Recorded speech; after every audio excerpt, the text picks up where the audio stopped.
Today, we're going to chop an FXR. Riley, what's up, my man? Ready to go play with some motorcycles? Sure. Sure. All right.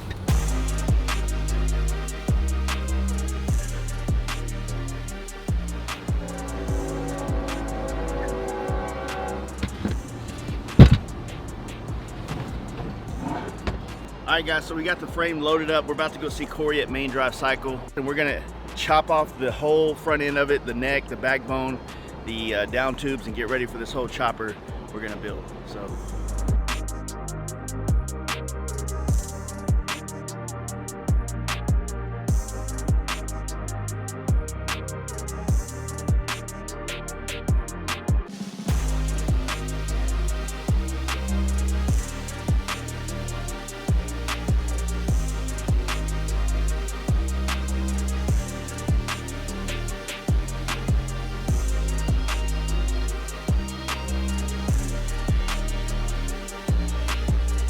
So this table, this frame jig that you've built up, is this all like designed to be like perfectly flat? Yeah, yeah, it's all Blanchard ground. So the whole table, you know, was welded as an assembly, and the whole assembly was taken to a grinding shop where they have this huge grinding head that made sure everything is like dead nuts flat. And they did the same thing for the neck fixture. So all the components are just perfectly flat. Yeah.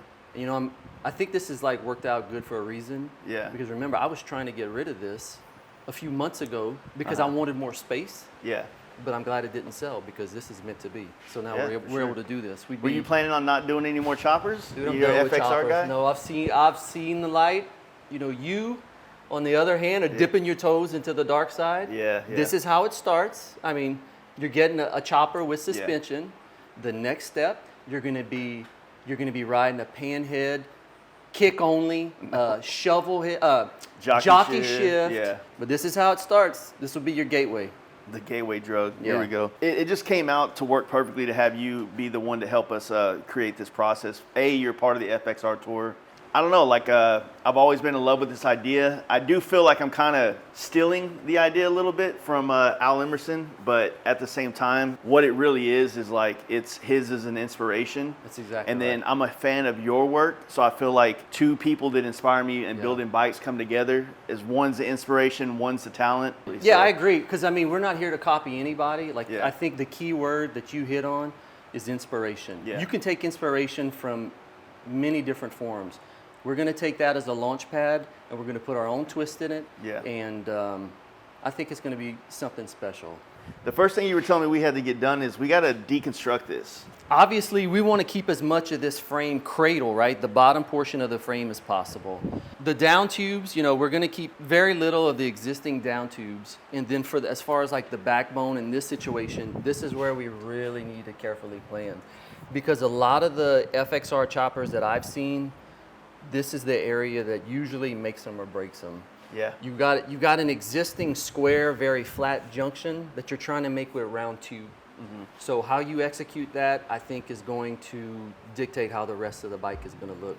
Because like I had told you up front, like I really wanted this St. Louis style D-rake, kind of high, real tight. But ultimately, I think that I got to let the bike be what it's going to be. With everything that I do, I like to let the process be organic. We're going to take it one step at a time, let it tell us what direction we need to go. Mm-hmm. Because no matter what kind of preconceived notion you have in your head, as soon as you start mocking all this stuff up, you might think, I was wrong. Let's do it. So first thing we got to do is get this thing leveled onto this table, right? Let's do it.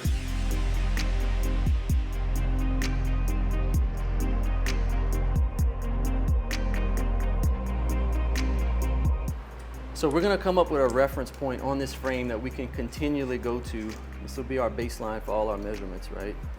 Okay, so we'll use this line as our references. This is the center of this tube here, and so that should be dead nuts with everything. I'm going to close the garage doors. We're going to make it dark in here so we can see the laser. Okay.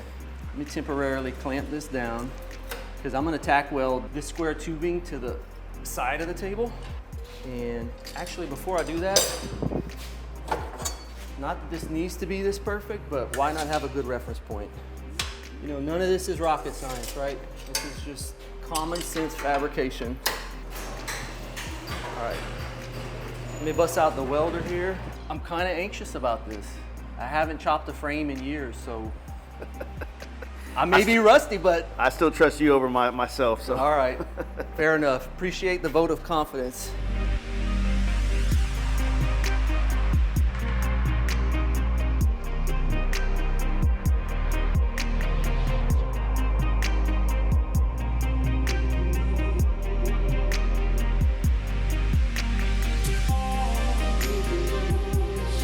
And again, we're just welding the tube to the table. Then we're gonna check everything again, right, with the laser before we weld the frame to the tube.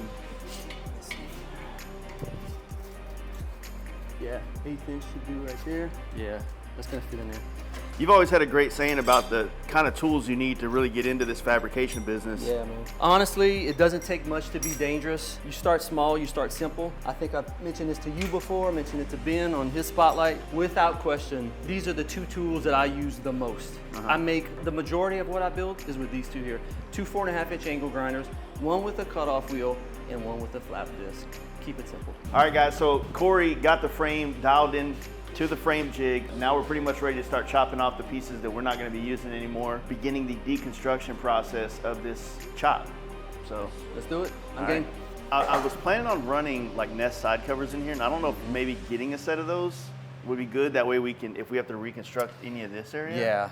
I am, honestly, my game plan is to not have to chop this far back. I'm hoping to be able to remove this gusset, top and bottom, right? All this triangulation, that gusseting, that's what made the FXR frame the best frame ever. Yeah. Look at all the triangulation, right? This is a huge triangle here. Obviously, the signature triangle here. Looking from above, here's more triangulation and gusseting. Yeah. This frame is ultra stiff. It doesn't flex for nothing. But with all this gusseting, top and bottom, we have to come up with a game plan to be able to surgically remove a square backbone, and we're gonna put in round tube, right? A traditional chopper. This is, I think like square backbones and all that, they ease in the manufacturing process, but it doesn't lend itself well to a chopper. Chopping the down tubes, we're gonna start off conservative. We're not starting off way down low, right? Okay. We want to leave as much meat as possible. Yeah. But the whole point of this exercise is we're going on a rescue mission to save this neck. The neck has the numbers. The numbers is what's titled to the frame, right? Yeah. So this is the sweet cherry that we're trying to extrude without jacking it up. We're going to surgically cut out all these nasty welds, and God knows who's been grinding on this for the past few decades, right? 38 years. 38, that's right, that's right.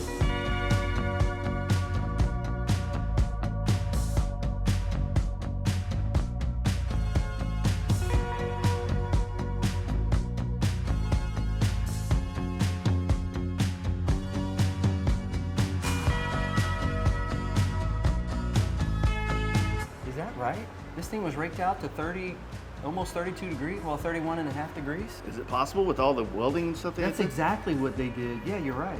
So they did the traditional, like a pie cut. Well, basically, they came and put in a slit, like and then cut it and left it up there.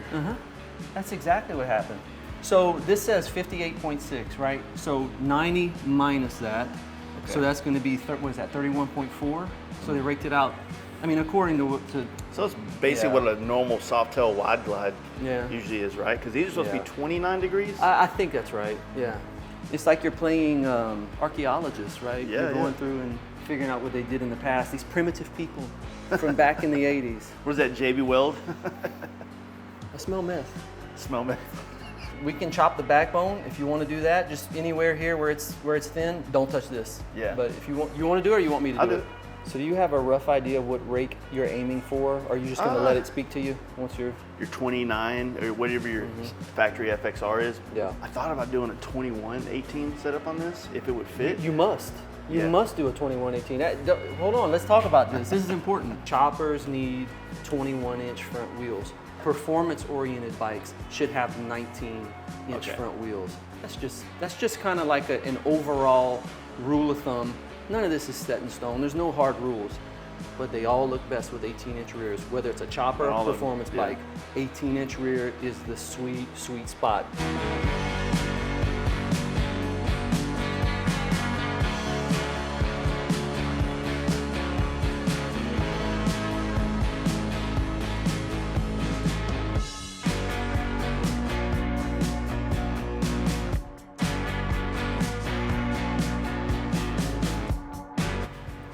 So that'll do it.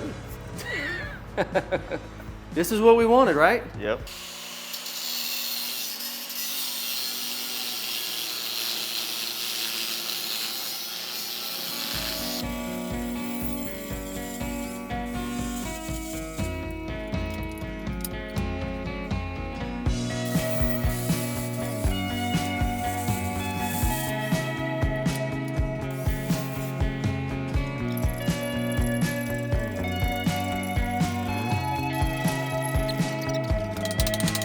Look at that. The bottom's broken. We're there. It's the moment of truth. That's where it was still connected. Wow. What a pain. The inside of an FXR neck. So we got that pulled apart, and now what Cory's about to do is he's about to start basically metal surgery, if you will, Yep. to remove all the excess welds and everything to get this neck back to a almost original cylinder. Then we'll actually start from there and be moving up to here to start cleaning up all this stuff and get it deconstructed. So.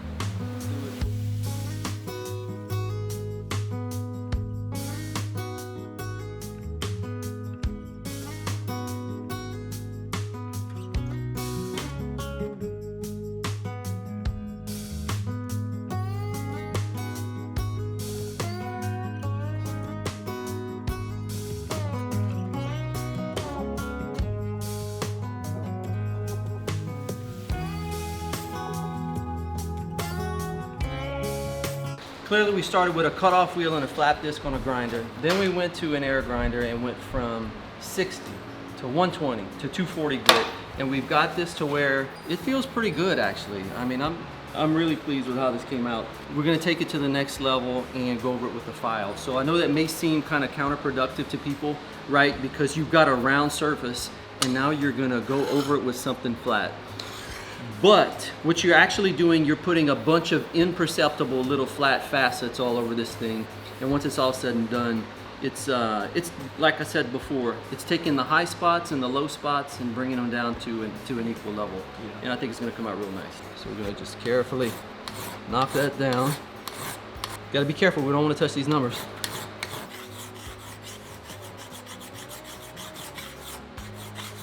I'm good. All right. Let's just put it in the lathe. We're gonna spin it up and put a nice Scotch-British finish on it, just so it's completely ready to go. So this lathe is from 1956 length, so it's a 10 by 36 Sheldon, made in 1956 in Chicago, Illinois. And I absolutely adore this machine. I bought this from a retired machinist I found on Craigslist probably 15 years ago. I feel honored to be the caregiver of this thing. Let's see if we can make this thing a little bit more pretty. Nice presentable finish. Going over the top.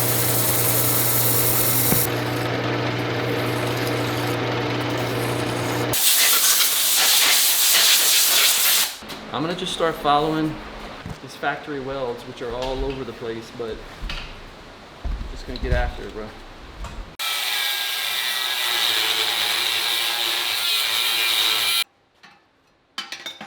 Do some more cutting.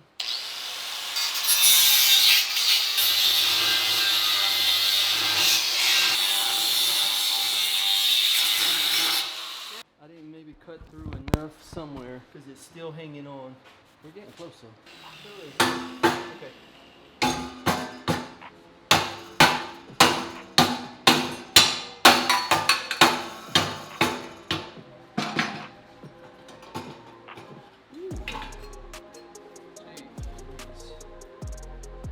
So when we come back, I'm going to be bringing the twin cam motor. I'm going to be bringing a complete swing arm, all the bearings and bushings and spacers and the pivot block, so that we can put the motor in there and square it up in the frame. So then we can start figuring out our neck height angle. I'll probably bring the tank too, both of them. Yeah.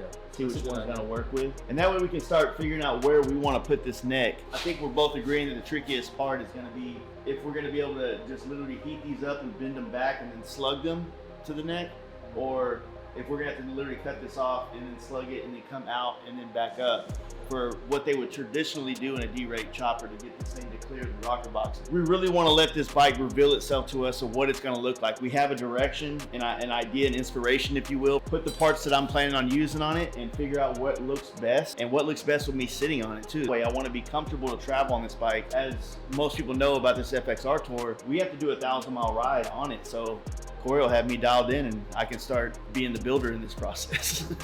We made good headway today. I'm proud of this. We're gonna wrap this video up here. I want to thank Cory for coming on, and if you haven't heard the podcast that we've done with him over the last couple of years, they're gold. And also, if you have not seen him on the Get Bent Moto Spotlight series, epic episode, a lot of great knowledge and whatnot of his actual builds that's going on, which we'll be showing you in some future videos as well. So once again, thank you, Cory. Appreciate it. Much love, brother. Much love. Working on my very first chopper. I'm very, very excited. And, Stoked. yeah. All right, guys.